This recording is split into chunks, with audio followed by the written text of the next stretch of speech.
Hello my friends, and welcome back to our continued blind let's play of Ace Attorney Spirit of Justice. We are in the DLC episode Turnabout Time Traveler, and we are just starting the trial.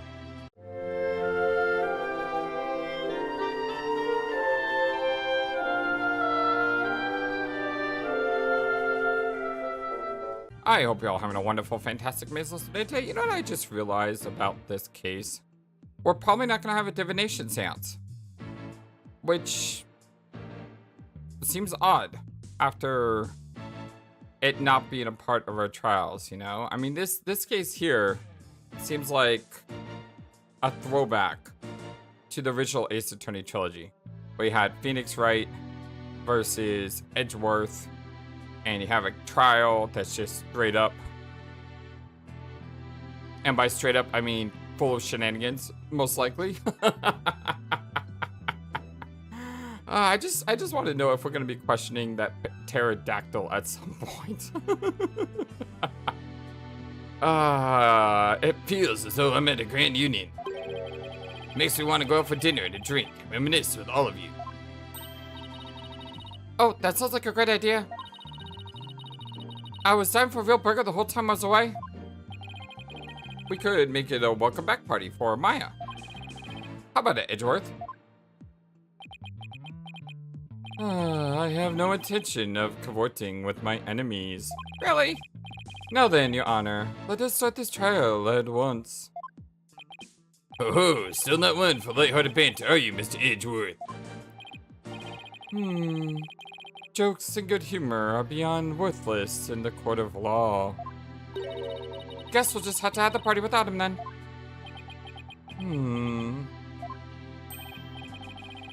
However, after the conclusion of this trial, I might consider joining you for your little welcome back party. Aww, there we go. I certainly wouldn't mind an invite, at the very least. Absolutely. He still as emotionally constipated as ever, I see. Now then, Mr. Edgeworth, if you could please go over the details of this case for us. The victim was Jamal Gloomsbury, a servant in the Sprocket household. He was in attendance at the wedding reception that occurred from 7 p.m. to 10 p.m. Mr. Gloomsbury apparently felt some animosity towards Ellen Wyatt, and so, a bit after the reception ended at 10 p.m., he assaulted Mr. Wyatt with the intention to kill her. The defendant fought back and ended up killing Mr. Gloomsbury. In other words, it was justified self-defense, correct? If that's the case, the defendant might not be criminally responsible. Yeah, I was just saying that. And why are we here if it was a self-defense case? He's right. Worst case scenario, I could go for self-defense to avoid the criminal charge. I wonder how Edgeworth plans to counter that, though. The prosecution's first witness will make my view on the matter very clear, Your Honor. Very well. Bailiff, please bring in the first witness. Who this gonna be? Is this gonna be Miss Wyatt? Nope, it's this guy. Hey, Emma. Please state your name and occupation and witness. I should have known that. Normally it is the lead forensics detective who usually goes first, right? Emma Sky, forensic investigator.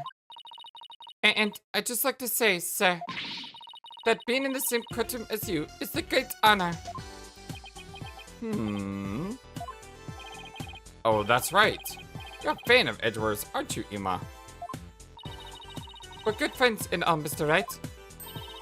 But just this once, I intend to faithfully and fully testify for the prosecution. And I do mean that wholeheartedly. Heh. I expect no less from you. Yes, sir. I'm gonna do my very best. And this whole trial seems really weird. Because after going through what we just went through, where everything was life and death type scenarios, to have a trial where everyone's just like, yay, we're all back together. It is wonderful. Let's sing Kumbaya and stuff like that. It all seems really, really weird.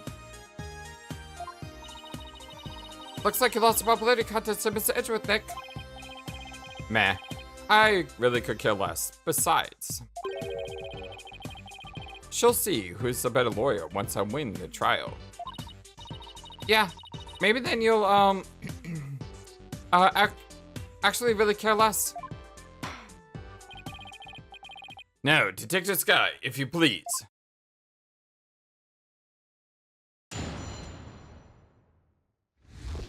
Witness testimony, rundown of the case. The murder weapon was a clock called the Timekeeper. The victim was hit with it from behind, and he fell right into the lantern. The defendant was spotted then, standing in front of the body holding the murder weapon. The victim was struck twice, by the way.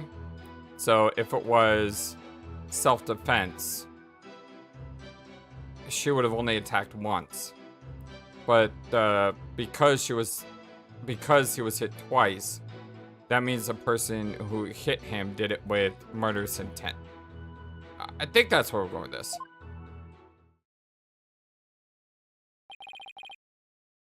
He was struck twice.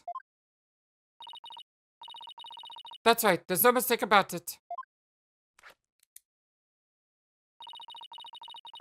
The first blow was to the back of the victim's head.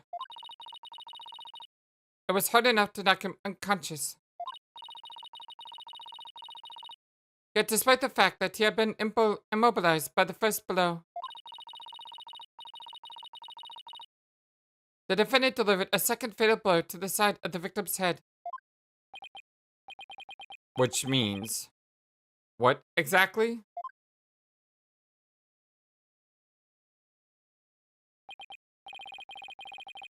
I figured it would go right over your head. Let's put it this way. By striking the victim a second time, the defendant killed her last chance to escape from criminal wrongdoing. She did, but how, Mr. Edgeworth? The defendant may have been fighting back because she was being attacked. However, she then went on to deliver a fatal blow to a man who was already fully unconscious. Nick, is he saying what I think he is? I don't feel so well. And thus, Mr. Wright has justified self-defense has removed from the table. Yep, I called that one. The prosecution intends to prove that the defendant killed the victim with murderous intent. Hey, even used my words! How about that? Exactly. Allow me to belatedly submit the victim's autopsy report.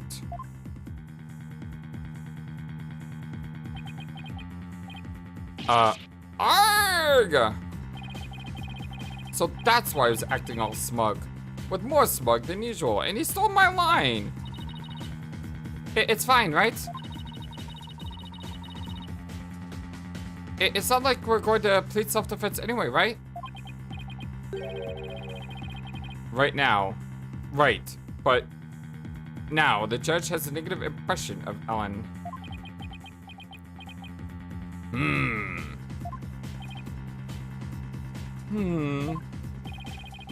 He may not be able to get to prosecute much anymore, but he definitely hasn't lost his touch. Guns to his head shows signs of being hit twice. The time can be used as a murder weapon. Now then, Mr. Wright, you may begin your cross-examination.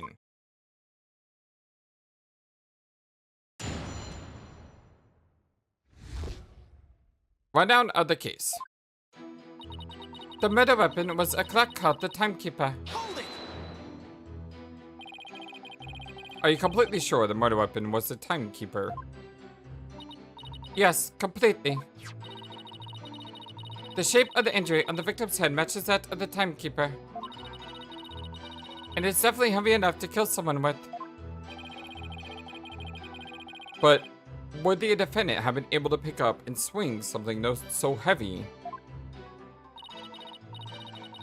I tried it myself and I was able to lift it up just fine. Maybe you're just freakishly strong. Excuse me, Mr. Wright. I'll have you know that people on the force know me as a dainty forensic investigator. So sorry, but you're hardly a delicate flower. Mr. Wright.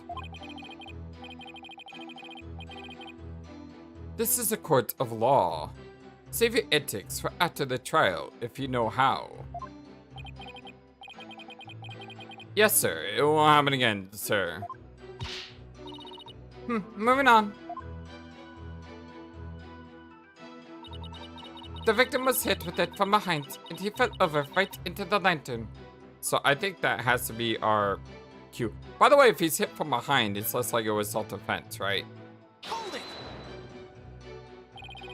The defendant was fighting back against the victim, right? If so, wouldn't you have hit him from the front and not from behind? Yeah, I just said that. The victim must have tried to run once Miss Wyatt started fighting back. That's probably when he got hit from behind. I see. That was the blow to the back of his head. The defendant must have looked awfully scary when she was brandishing that clock. I don't know about that.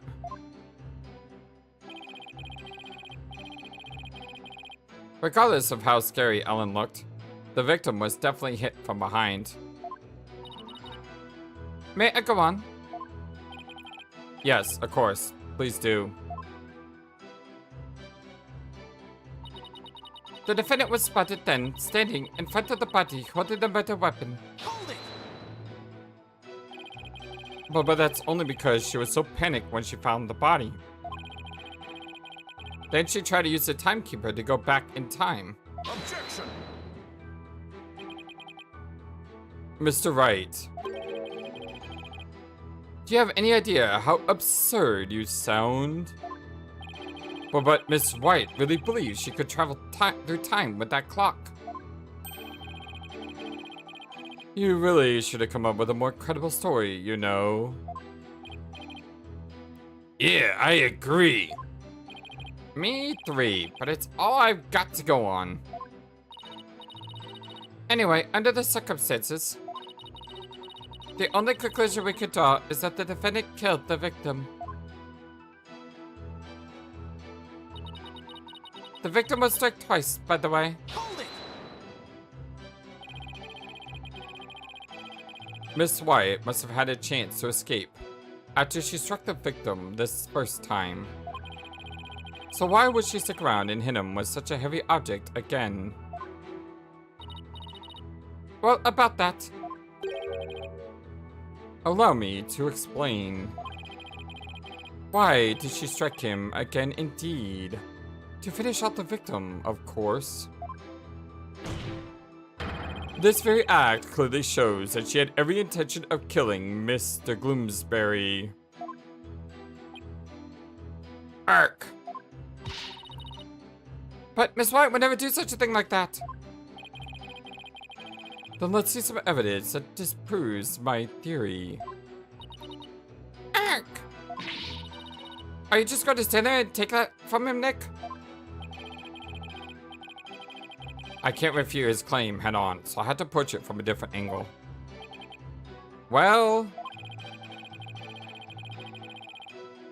it looks like we won't be able to go anywhere until we can refute Edward's claim.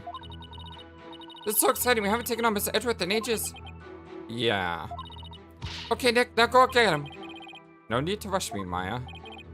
Alright, I better start by comparing Emma's testimony with the evidence we have and look for any glaring inconsistencies. Okay, so struck twice and hit from behind. Pictures.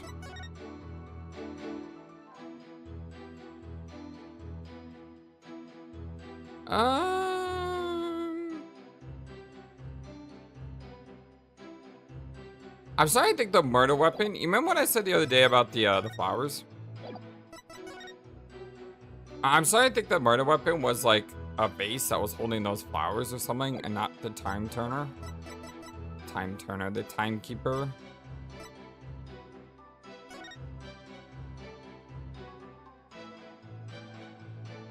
When Ellen was attacked by Gloomsberry on the Vista deck, she saw in her day state a shadowy figure hit Mr. Gloomsberry from behind. Okay, that could work.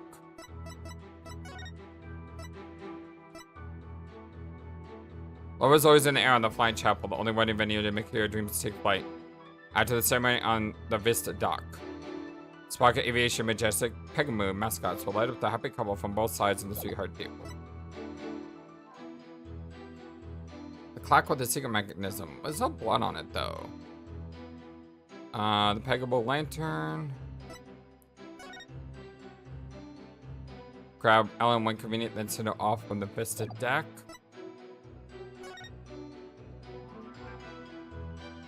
His hand is bloody somehow.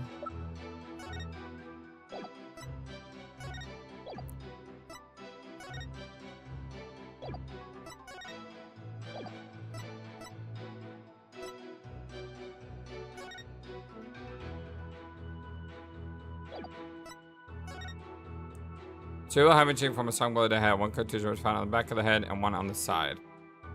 The blows are caused by the same weapon. Why one's on the side?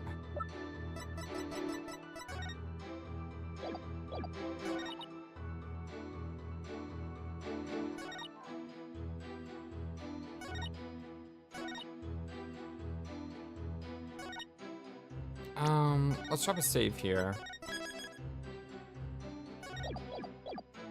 Fell over right into the lantern. Objection! Okay, I'm on to something. Detective Sky, I'm afraid I have to apologize in advance. For what? For embarrassing you in front of your idol. What do you mean? If you take a look at this photo of the crime scene, so the reason I chose that one, I don't know if this is the right answer or not, because typical Ace Attorney, I'm usually never right on why the answer is the answer. But if you look here, he's got blood on his hand. Why would he have blood in his hand? Also, he's laying face up. If he was hit from behind, wouldn't he be laying face down? So I think both of those are good reasons why this shows a contradiction. Although it doesn't say that he was knocked out instantly, so maybe it's the orientation of the body and not the bloody hand. You'll see that the victim is lying on his back, but the victim had been hit from behind, as you claim. Then he should have fallen over into the lantern face down. Okay, good. I actually got that one. Ah! It's not enough to simply take someone's side, Detective Sky, even if it is Mr. Edgeworth. There does appear to be a flaw in Detective Sky's testimony. Mr. Wright, if you think I'm going to just back down right now, then you're sadly mistaken. Ima is unusually fired up today. Don't forget, she's in front of her hero, Nick. If the Steel Samurai came to watch this trial, I'd want to do my absolute best too. Aww. Hey, what about me? I'm not your hero. Listen, Mr. Wright. It's entirely possible that the defendant moved the victim's body after he fell over. In that case, there wouldn't be any contradiction, right?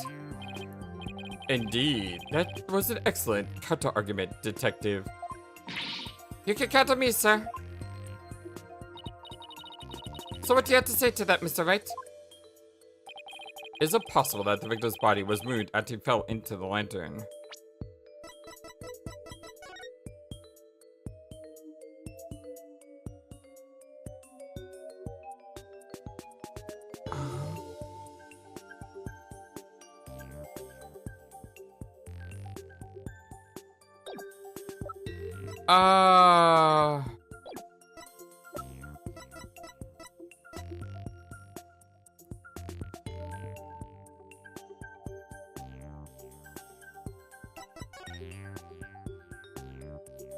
I guess it's possible, but that hurts my case if I say it's possible.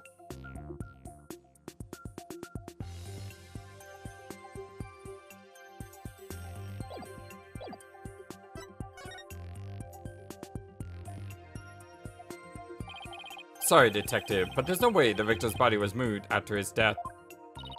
Oh, really? And what makes you so sure? We'll look at this here, and it should become obvious. Oh, it's the debris on him. There's like debris on him.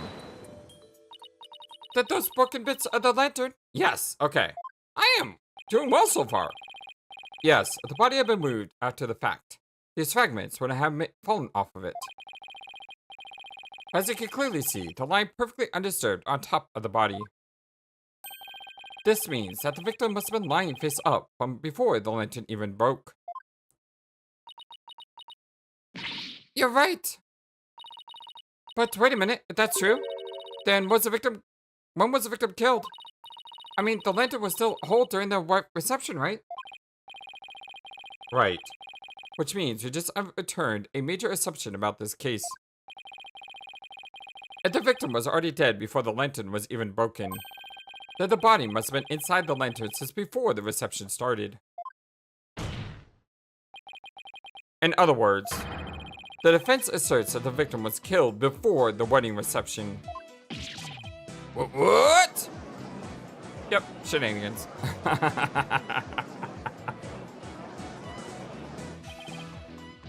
In short, when Miss White was seen standing in front of the body after the reception, it wasn't the moment just after the murder was committed. It was the moment she happened to discover the body, just as Miss White claims. Ah! Objection! Whether the act was committed before or after the reception is entirely inconsequential. After all, it was the defendant who prepared the reception hall for the event in question. Therefore, when the murder occurred, changes nothing with regards to her guilt. She could have killed the victim before the reception, as you claim, and then try to hide his body in the lantern after the event ended. Objection! Sorry, but that doesn't make any sense. I mean, where would the body have been hidden during the reception in your scenario? That's... Even you had to admit, Mr. Edgeworth, that this has opened up a new possibility. Do explain, Mr. Wright.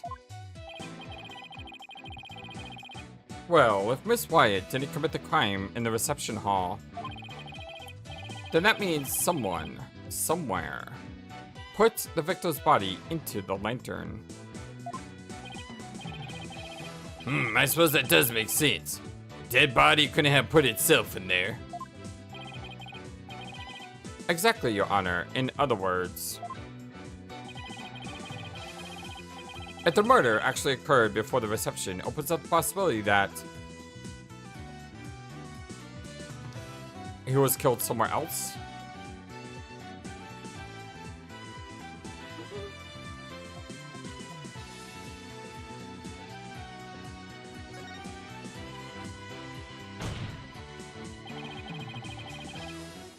If the body was hidden inside the lantern, then it's possible that the body was moved along with it from somewhere else. Oh, you're right!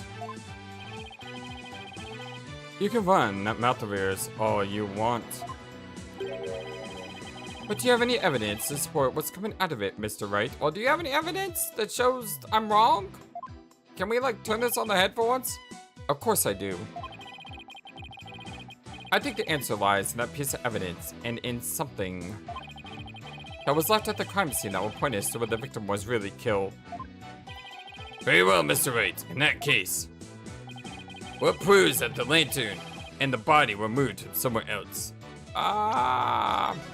What proves that the lantern and body were moved from somewhere else? What proves that the lantern and body were moved from somewhere else? I wish I could take a closer look at this.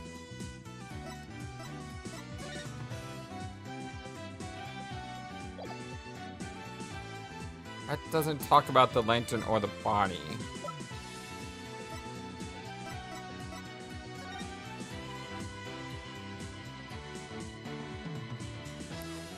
I mean, this does have the lantern in the background.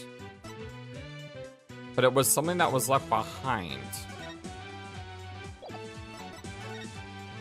Remember, he clearly said, and that piece of evidence, and it's something that was left at the crime scene. Ellen's pendant?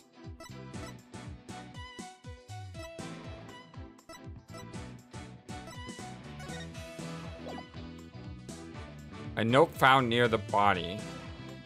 Written by a right-handed person. Interesting description there. So it's either got to be one of these two things, right? Take that. This proves, nope, it wasn't that.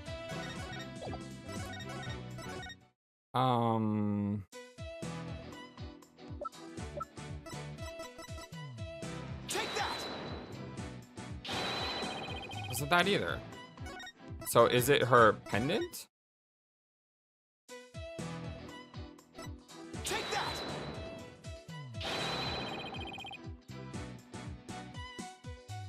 The heck could it have been?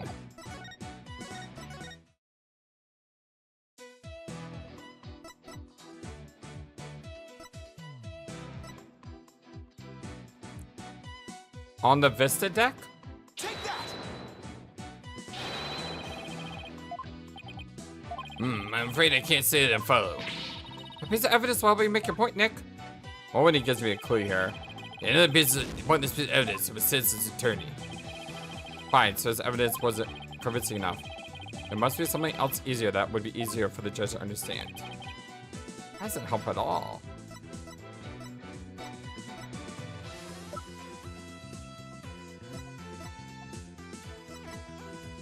Take that. I don't know what this is. I was on a roll too. Unfortunately, you can't ask for help in this one because we are the one doing it. Take that. Yeah, I have no idea what this could be. I was doing so well. Take that. Well, if anything, we can get to the game over screen. Take that. Yeah, I have no idea what this is. That's enough. See no need to further prolong this trial. The defense's case is insufficient to overturn the prosecution's claim. Court finds the defendant, Ellen Wyatt, guilty.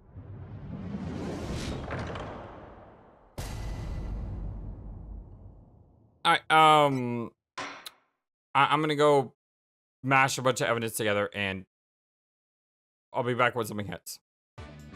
Okay, I guess there's a reason that I didn't know what to do because apparently you just gotta present the same photo that you've already presented, which to me seems kind of weird because you just presented this evidence, so why would you present it twice? No wonder I didn't know what to do. The photo of the victim again. Yes. I'd like the court to focus on this thing right here. What are we looking for? Move from somewhere else. So we had to show that he was moved. Oh, I think I've already solved this. The flowers, right? Because the flowers were in this picture of the hold. And they weren't in the ceremony? I don't see any of those flowers in the ceremony. So, yeah, the flowers. Take that. Flower petals, Mr. Wright. I'm getting a little nervous though because all the things that I guessed at are already being shown as evidence, which means I have no idea where this is going. These petals are from kind of flower that were not present in the reception hall. This means it must have gotten into the lantern when it was somewhere else. And just where do you propose this somewhere else to be, Mr. Wright? I propose that this piece of evidence will tell us where the flower petals. Oh, this is a hole. Take that. Please take a look at the flowers in this picture of the hole. Notice how the petals are the same shape in the petals in the crime scene photo. Yes, I see. They do look to be from the same kind of flower. Objection.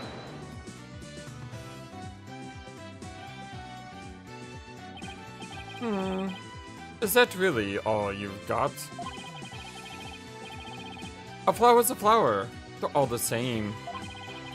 I would hardly call what you presented compelling evidence.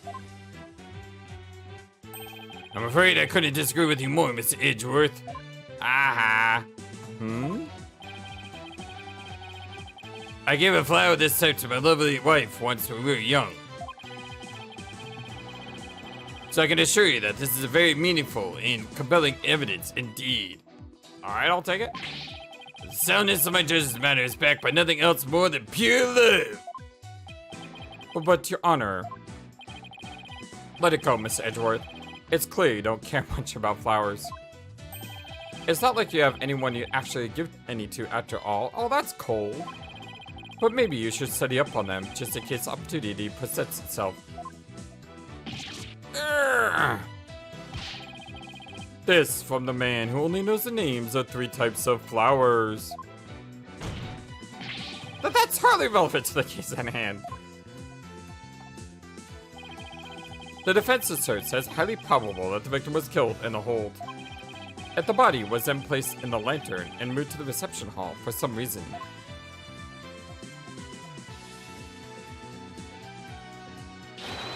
It would completely destroy the prosecution's case.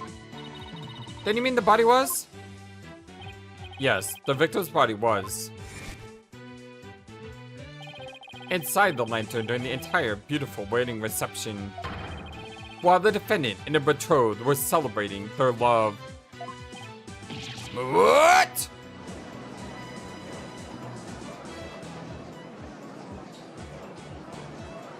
Objection.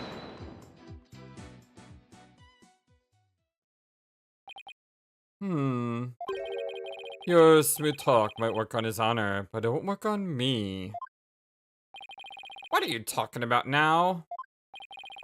Take another look at all of the evidence, and you'll soon see what I mean. Huh? I wish you would just tell me already. Detective Sky, I'm sure you've already figured out what I'm talking about, correct? Ha ha ha, of course, sir. Mr. Wright is the only one here who hasn't. Why don't you leave this to me, Mr. Edgeworth? Very well, let's see what you can do. Detective Sky, please give your testimony to this court.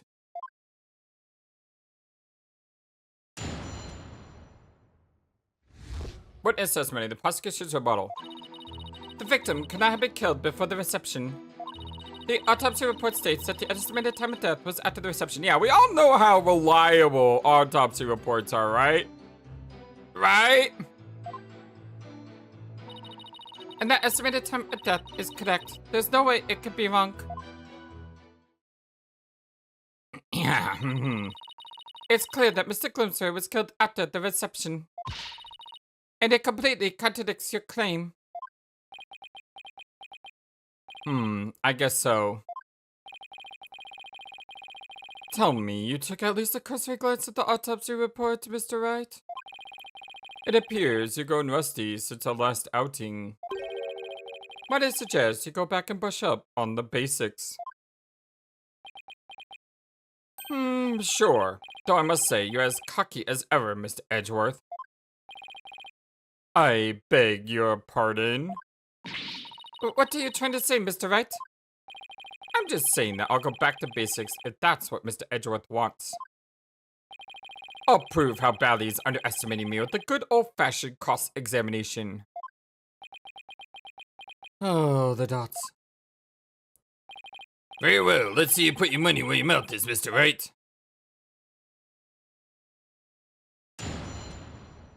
Cross-examination. The prosecution's rebuttal. The victim could not have been killed before the reception. Hold it. You sound pretty certain. You must have some solid grounds for making that claim, right? Of course I do. And you're going to feel silly when I show you what they are. Ready? Feast your eyes on this. The autopsy report states that the estimated time of death was after the reception. Hold it! I read the autopsy report too, you know. Then you don't need me to explain it to you, right? How there's no way the victim could have been killed before the reception, I mean.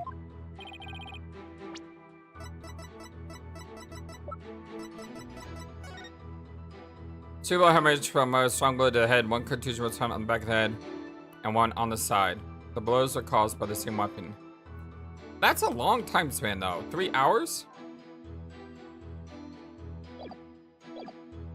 Detective Sky, I think you've overlooked something big.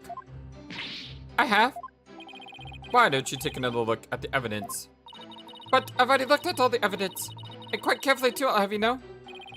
Detective Sky, do not take it in by his verbal antics. He is simply bluffing, as always. Right, sir. Or am I? Haha. And the estimated time of death is correct. There's no way it could be wrong. Hold it! Is it possible that the culprit did something to obscure the real time of death? No, not in this case. There was no snow or anything to keep the body from decomposing. No snow. Interesting you say that. Wasn't there dry ice used?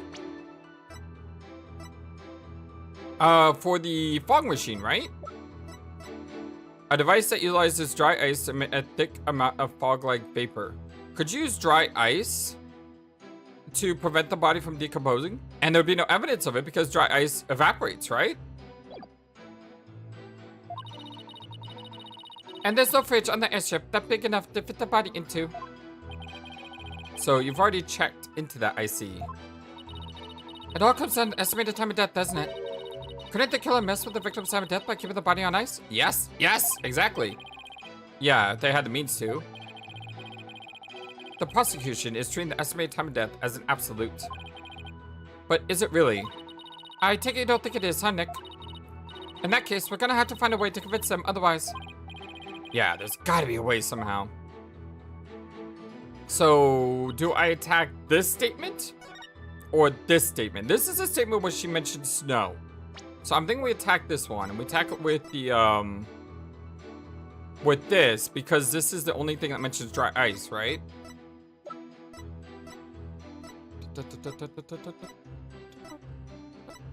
Yes, this is the only thing that mentions dry ice. Objection! Use dry ice to freeze the body. That's clever. Because there's no evidence of the ice being left behind. Very clever. I admit that estimated time of death does contradict my theory. Finally, and that means your theory that the victim was killed before the reception is still entirely plausible. Huh? What makes you think that? The killer could have falsified the time of death by using a certain item in the reception hall. Please take a look at this.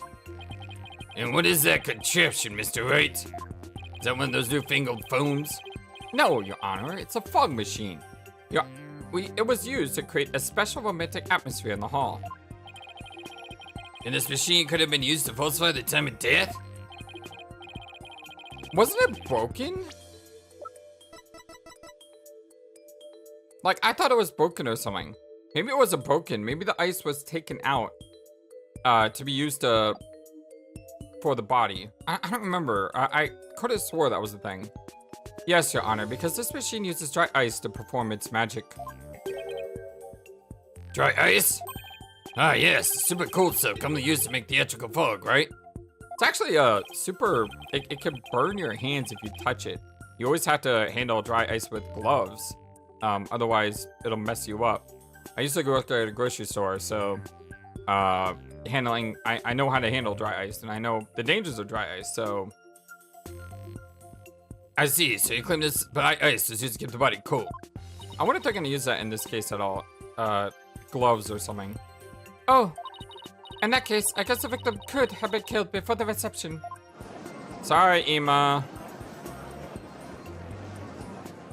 Sorry, not sorry? Order in this court. Like a pancake, a couple of hot biscuits, maybe a chocolate shake. That'd be nice. Anyway, Well, Mr. Edgeworth, what do you have to say about this development? That the victim was killed in the hold before the wedding reception.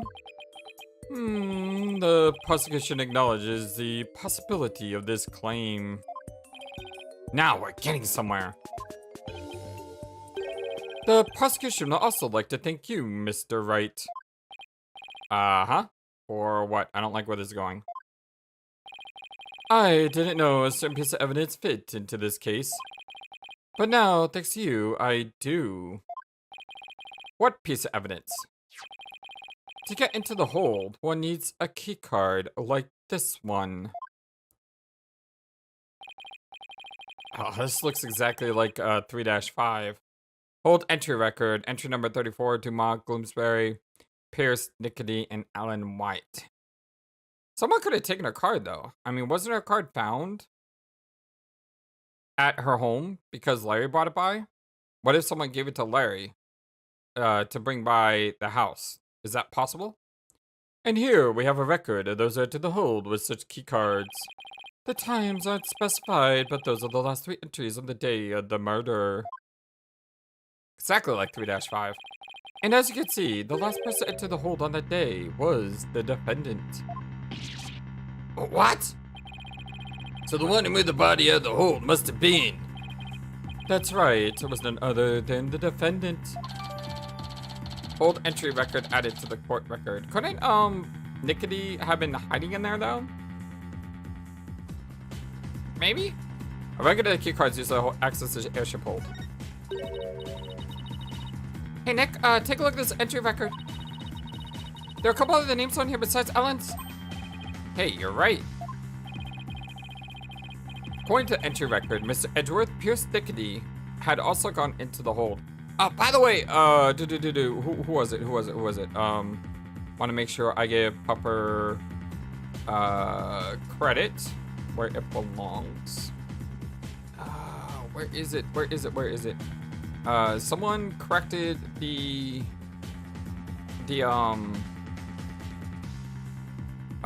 pun. Here we go. I like pie. Thank you, I like pie. I knew someone had said this.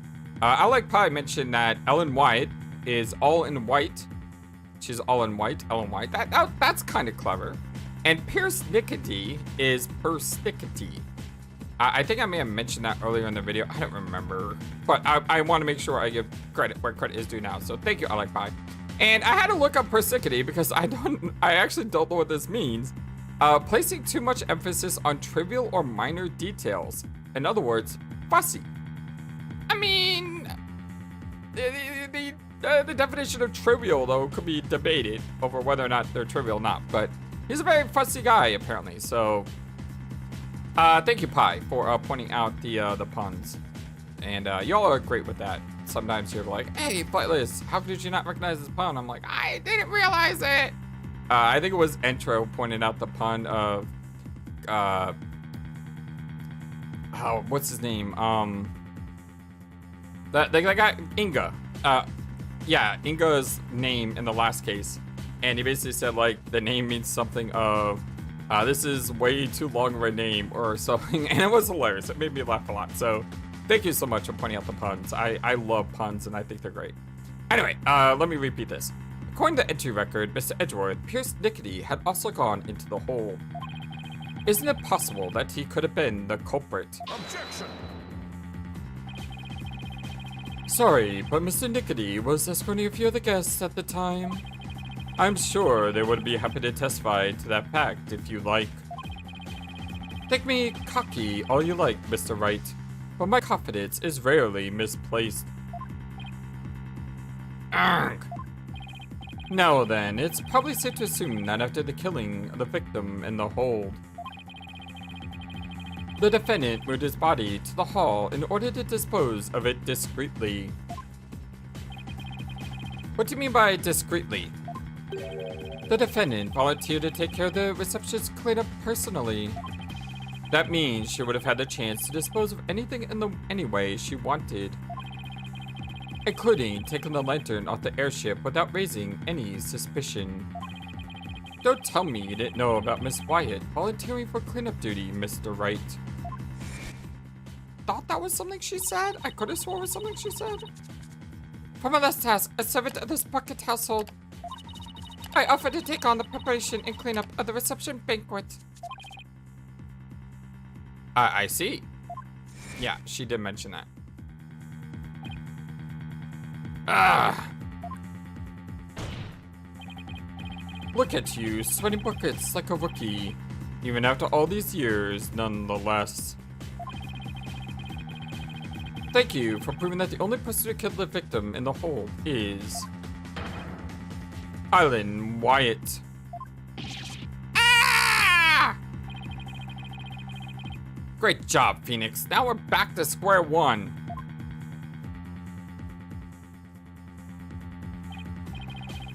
Heh.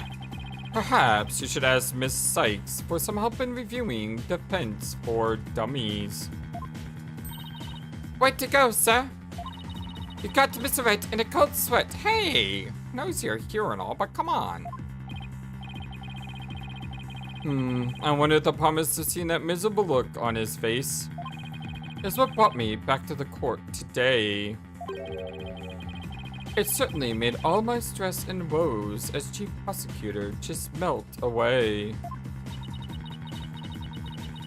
I guess he had a lot of strep spilled up.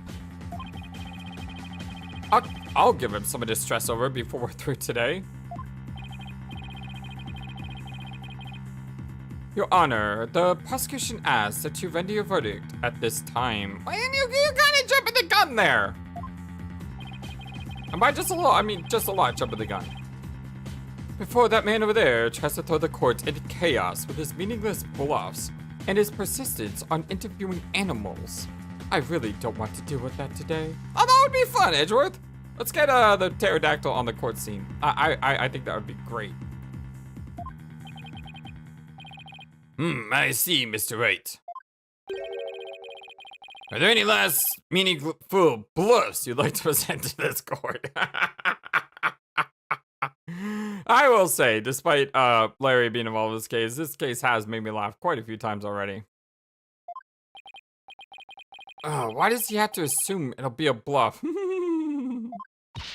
Nick, hurry up and throw a good one out there. I will.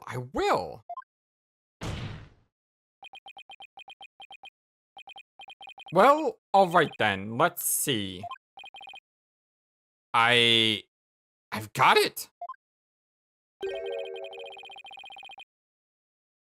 How do you know it was Miss White who used her key card? After all, it turns out that someone else used her card.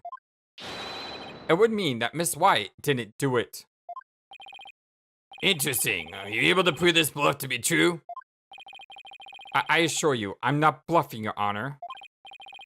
Well, now what? Wait a minute, Nick. I can think of a certain somebody who might have used Ellen's keycard. You can? Remember? The one who was sticking around the hold in spite of not being a family member. Oh, that's right. Yep. It's whenever something smells, it's gotta be the Butz. Your Honor, the defense would like to call a certain witness to the stand.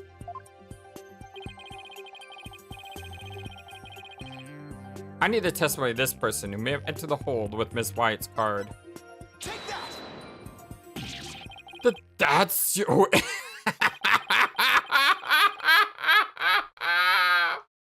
Oh, that is awesome. That's your witness? Are you saying that numbskull was on the airship? Yeah, that face right there is priceless. He never breathed a word about that to me. That's not surprising, because Mr. Nickety told him to keep quiet about it. But Mr. Butz himself admitted it to me. He claimed to have found a way to sneak into the Flying Chapel's hold to see Miss Wyatt. This photo he took and gave it to me is... This photo he took and gave to... Okay. This photo he took and gave to me is proof. I had trouble saying that sentence for some reason. But then, it was he who moved the lantern with the body inside to the reception hall. He might not even known that was in there. You know as well as I that with him, anything is possible. And this is one possibility we should definitely look into. I can't believe this. What in the world is he doing mixed up in this? Come on, Mr. Edgeworth. Remember what we've been saying since elementary school? Here's a line. We need that, Simpson thing. Say the line! Say the line! Say the line! When something smells, it's usually the Butz. He said the line! I don't watch Simpsons. I just know that's a famous meme. Or, you know, whatever that meme is, you know, insert that meme here. Exactly. God, that Larry, he'll pay for this. Well, if you want to extract your payment now, he's right up there in the gallery. Ah, yikes! Bailiff, seize the witness. Roy makes a run for it. No! Why does this stuff always happen to me? Sorry, Larry, but you brought this on yourself. Let us break for a 15-minute recess. As that both sides prepare for the next witness testimony during this time.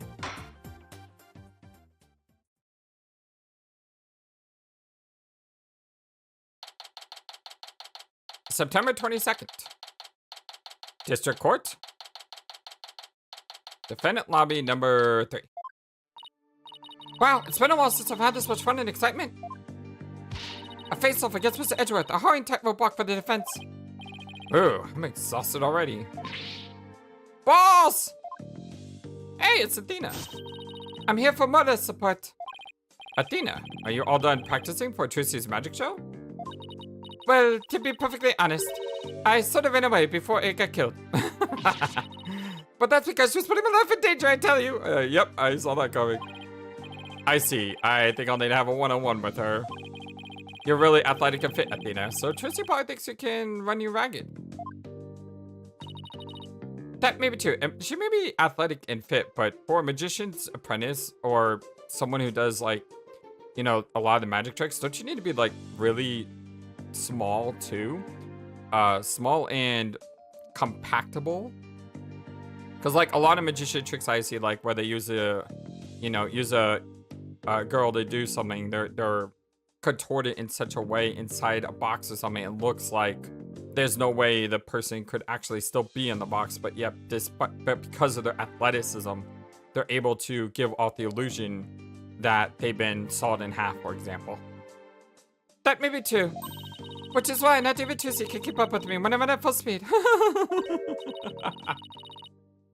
Ha, looks like you spoke too soon, Athena. Never underestimate the resourcefulness of a great magician. Huh? Magical girl Trucy Wright is on the scene. Hey, Trucy. No! Now, Athena, it's time to practice human combustion magic.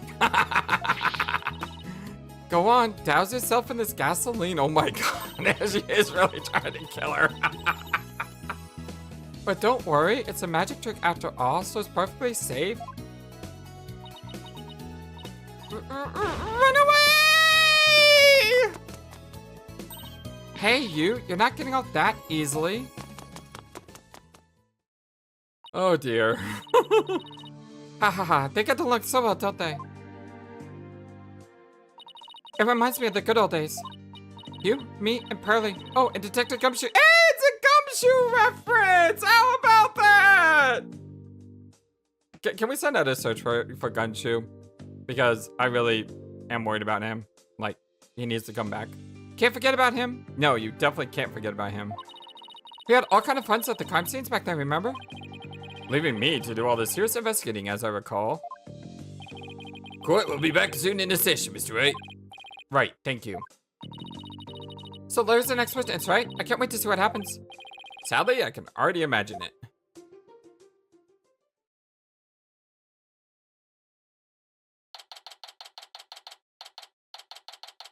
September 22nd, District Court. Courtroom number 6.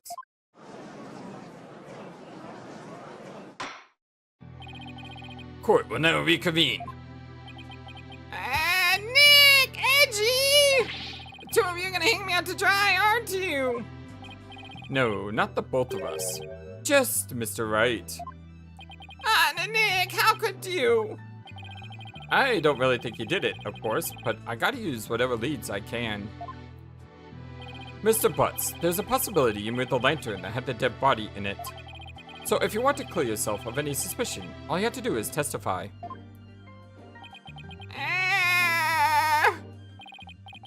Now then, your testimony, please, witness. Witness testimony. Nick is a jerk face.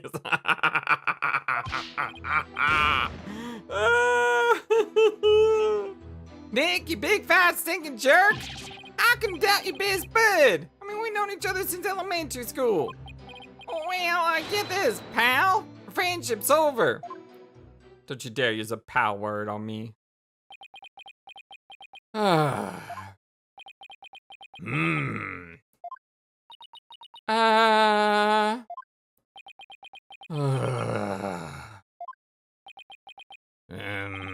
Well, go ahead, Mr. Wright. He's, all yours. I have no idea what the heck you're gonna cross-examine with that mess. Why me? You're the one who called him to the stand, so it's your responsibility. Well, thanks, old chum. Can't any of you show me a little bit of respect? Even just a shred? God, look at that face. Oh my god. You may cross-examine the witness, Mr. Wright. I would if there were any tests I needed to cross-examine. That's exactly what I said. Cross-examination. Nick is a jerk face. Nick, you big fat stinking jerk. Come on, Larry. Can't you please give me something real to work with? Don't think I don't know about your tricks. If I say something careless, you're gonna shove some evidence at me with a loud objection and a super smug look on your face. Yeah, well, that is my job. If I found guilty, I ain't gonna take responsibility for what you've done. Why should I take responsibility for just doing my job? You heartless jerk. Don't you have any compassion for me? How can you doubt your best bud? We've known each other since elementary school. Hold it! I'm sorry, Mr. Butz, but if it wasn't Miss Wyatt that entered the hold with that card, then you're the most likely suspect. Nick! Are you seriously doubting the innocence of your old childhood friend? Well, technically, yes. But it isn't personal, I assure you. Oh! True friend wouldn't believe in me no matter what. Can't you see my tears? Don't they mean anything to you? Nick! You don't really think you can cry your way out of this, do you? Okay, fine. In that case. Well, get this, pal. Our friendship's over. Hold it! Larry, listen to me. Shut up. I'm not talking to you anymore. Huh? This is getting us nowhere. Come off it, Larry. Huh? If you don't quit fooling around and start testifying, Miss White will be found guilty. For real? If no new information comes out of this cross-examination, then yes, Mr. Butz, for real. Okay, that'll get him to change his mind. He likes her. Not that I would have a problem with that myself.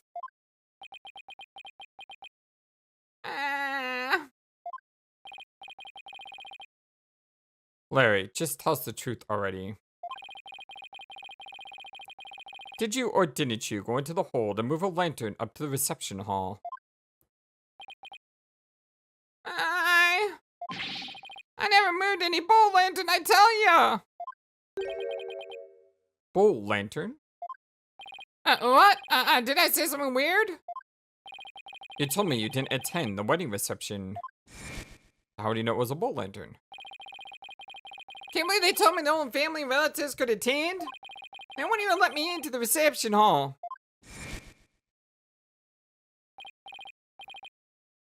Yeah, so what? Then that's odd. No one in this courtroom ever mentioned the sex of the lantern that was moved. So how would you know that was a bull lantern?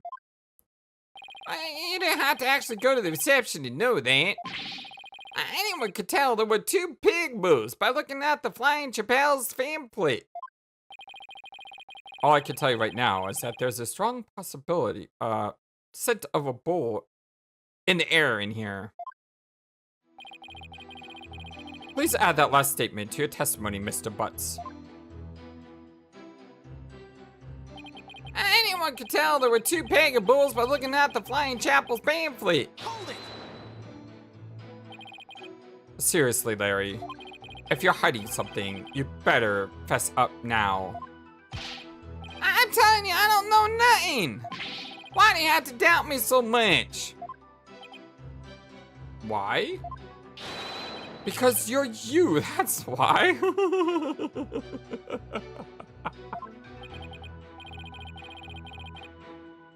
Angie, you think Nick's being awful to me, don't you?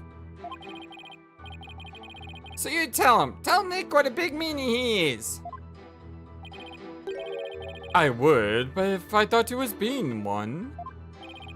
Not you two. Why doesn't anyone ever take my side? I wish I didn't have to doubt him. But something about what he just said doesn't add up. You finally got a decent statement out of him, huh, Nick?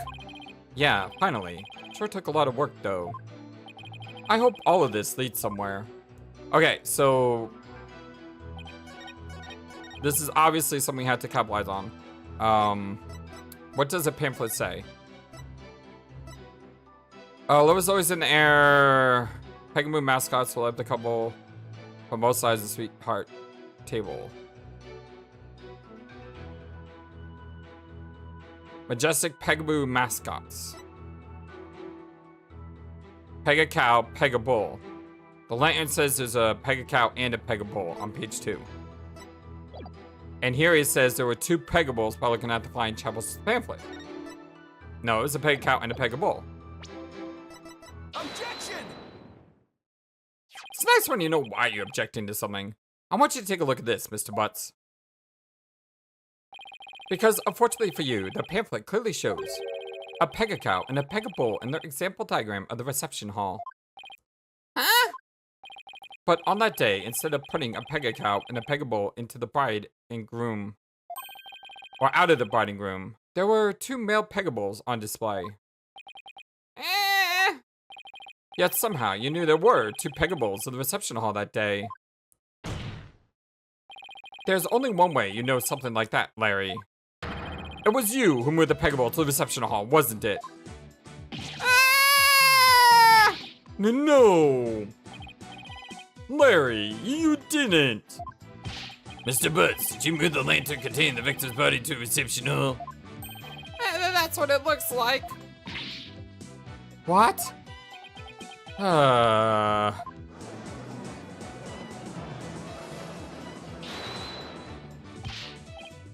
Wait, Nick. You don't think I'm the murderer, do you? Maybe you and Mr. Gloomsbury were fighting over Miss White, ended up killing him? No, not you two! Look, I did stick in the reception, but that's as far as I went. You know me, I want her to fly. You stuck into the reception. Yeah, sure, but some of the Sprocket men caught me and locked me up in one of the cabins. It was pretty awful, actually. But that's when I made that drawing of the pterodactyl I showed you, Nick. Ixnay on the Aerodactyl Tay, Larry. Mr. Wright, not even you would take this far as that far, would you? Yes, I would like to call the pterodactyl to the stand. We are talking about Larry. What do I do? Do I accuse Larry of being a true culprit?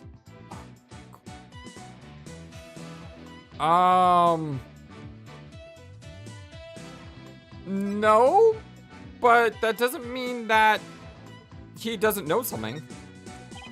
No, you're right, Mr. Edgeworth. Mr. Butz didn't have a reason to kill Mr. Gloomsbury. He might have had an imaginary reason to kill Sword Sprocket, sure, but not Mr. Gloomsbury. After all, he did steal Mr. Sprocket's bride and try to elope with her. Just because I try to steal someone's bride doesn't make me a murderer. I believe you, Larry. And I don't think you killed anybody either. You would never do anything like that. Nick, old buddy, old pal. I knew you'd come through for me. Funny that, considering your sworn testimony just now that we were through. Mr. Butz, it's high time you told this court the whole truth, nothing but the truth, and only the truth, and not any of your fantasy gook. Is that understood? Normally I might stop here, but it's been a couple days since I played.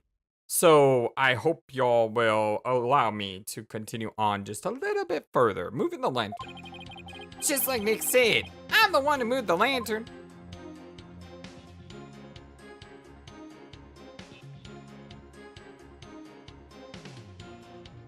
But why? I was poking around the reception hall before the main event and saw the lantern was broken. There was a note on it that said exchange with the one in the hole. Alien. So I decided to do my alien a favor. Aha, okay. That's why the why. So you switched the lanterns before the reception, did you? Then that means the victim really was killed before the reception. Broken lantern update in the court record. The lantern in which the victim's body was found, Larry wheeled it from the hole to the reception hall before the reception began.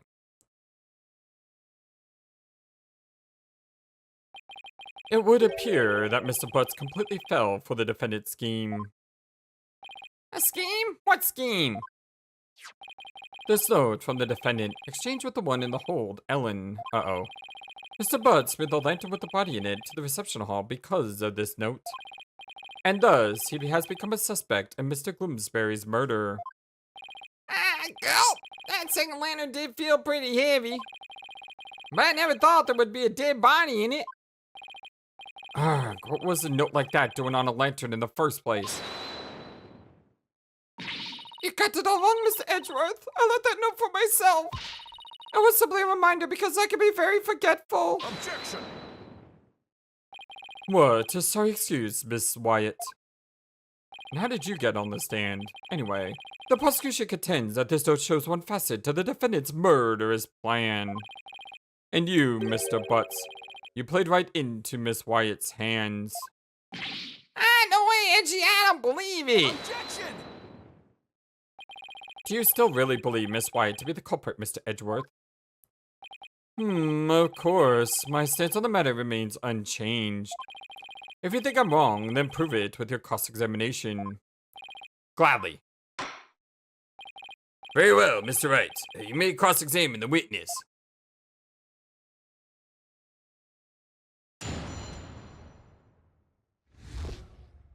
Moving the lantern. Just like Nick said, I'm the one who moved the lantern. Why did you tell us that sooner? Because I knew you guys were going to be suspicious of me, that's why. We're suspicious of you now because you try to hide it. My thoughts exactly. Huh. Well, now I told you. You happy? So let me go. No, not yet. We need you to stick around to sort a few things out. Yeah, fine. So, I was poking around the reception hall before the main event and saw a lantern was broken. Hold it! The lantern you swapped out was a female pegamoo, a pegacow, right? Yeah, I guess. Why did you replace a female lantern with a male one? Well, because I was too busy trying not to get caught. I didn't have time to check for little details like that. If you didn't want to get caught, you could have just left well enough alone, you know? Yeah, whatever. Anyway, when I took a good look at the Book of Lantern, I saw there was a note on it that said, exchange with the one in the hold, alien. So I decided to do Illy a favor. Hold on. Hold it! My bad. That note wasn't addressed to you, was it? Well, I guess not, but how could I let my dear sweet Ellie do all the hard physical labor on her own? It's precisely that thought process that constantly gets you in trouble, Larry. Besides, it's my big chance to show her how much I care for her. So I decided to do Ellie a favor. Nobody saw you the whole time while you were switching lanterns? Nope, I didn't get caught. Not that time anyway. Not that time. But yeah, when I tried to sneak into the reception hall the first time, I didn't have as much luck. The spot guys spotted me and nabbed me. Yeah, that's probably a good thing that they did.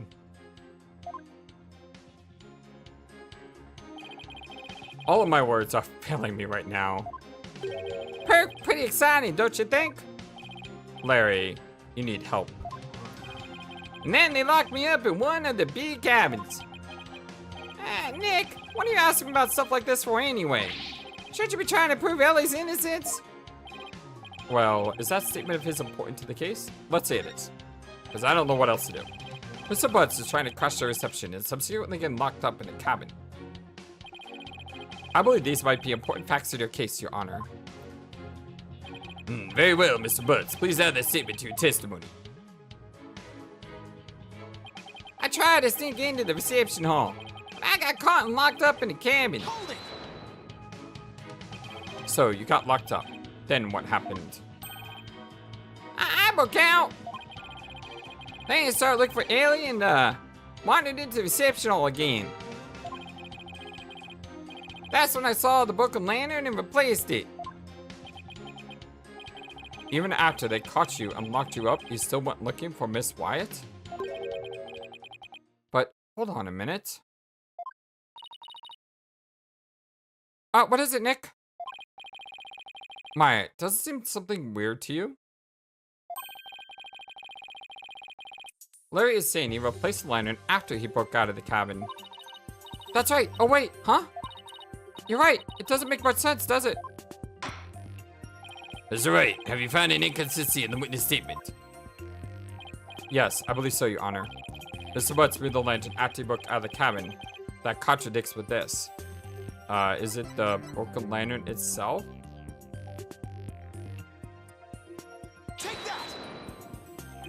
Is that? Yes, it's the broken lantern, Your Honor. I mean, that seems so obvious, but then again, that happened earlier, so... Mr. Butz, what you're trying to say doesn't make any sense at all. Why not? You swapped the lanterns before the reception began, right? Well, yeah, that's what I say it, isn't it? But you also just said that you swapped the lanterns after you got locked up in a cabin for trying to sneak into the reception. In other words, you're saying you swapped the lanterns both before the reception and after the reception took place. That's Larry. That certainly doesn't make any sense, does it? Mr. Butz, you swapped the lands before or after the reception?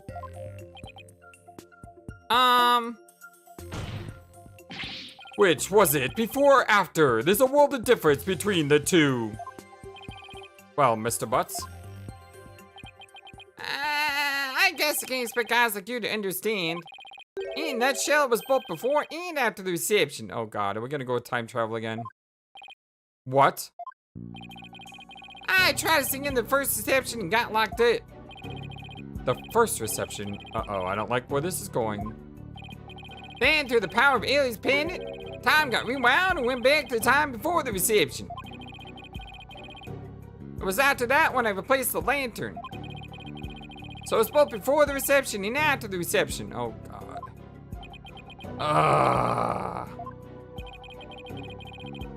We went back in time before the reception. So of course, the reception would take place one more time after that, right? That's why I said it makes perfect sense. Mr. Wright, what in the world is your witness talking about? Has he developed some sort of intellectual ailment I'm not aware of since I saw him last? Oh, here's Larry. Well, none of the Spot can seem to remember the time skip, but I do. Nellie remembers it too. I think the power of our love for each other made that miracle happen. Mr. Wright, I'm sorry, but could you please translate this man's gibberish so that us can understand? So now I have to be the one to explain the whole time travel thing? Ah, go on, Nick. I know you can do it. Looks like you don't have much choice, Nick. To heck with it. Can't lose any more of my dignity today anyhow. The defendant, Miss Ellen White, has told the defense the following strange story. She said that after the reception ended, she was attacked by Mr. Gloomsbury. She claims that as she was being assaulted, she made a wish upon her pendant. Please take me back to that blissful moment. In doing so,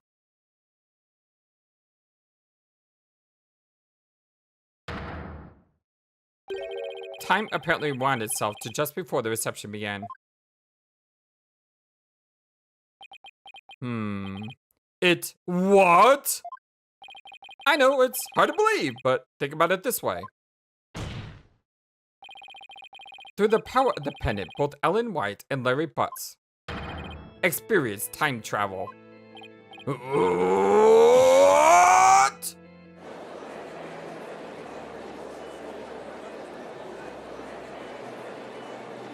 Objection! Yeah, I saw it coming. What absolute rubbish. Mr. Wright, I've heard my fair share of your nonsense over the years, but this takes the cake.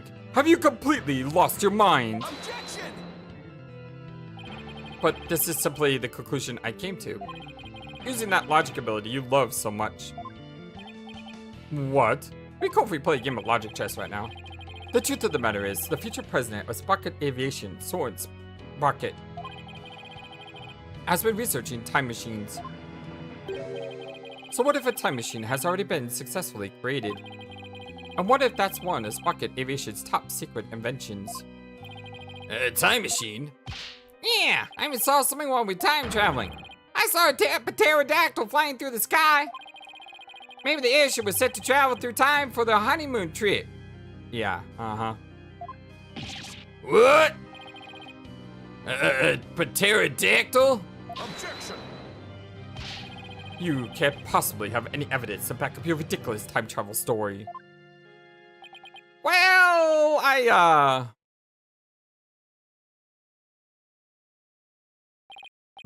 as I thought. In any case, I now have the evidence to prove that you're no more intelligent than Larry. Hey! Yeah, hold it! Not so fast, though, Angie. I'm not the same old Larry you used to know. Huh? Oh? You want evidence? I got your evidence right here. This is a photo I secretly took of the first reception. What? What? This case is going bonkers. I like it. The bonker cases are always fun. Larry, I can't believe you. Well, anyway, good job. If we compare the photos of first and second receptions and can find a difference, then we'll be able to prove that the reception was held twice. Okay, let me go ahead and stop here. I'm going really long, but I'm having a lot of fun. So it's been a couple days since I've done a story. So I love you all so very much. Thank you for everything. I hope you guys have a wonderful, fantastic, amazingly awesome day. And I will talk to you guys again very, very soon. Until then, so long and take care. Thank you for watching this video. Feel free to comment on what you saw and what you'd like to see next. I always love to hear your thoughts. But before we go, please remember that you matter, and you are brilliant, and you are loved, and you should always be true to yourself. Never let the world tell you any different. Much love to you from your friendly, feathered, flightless bird.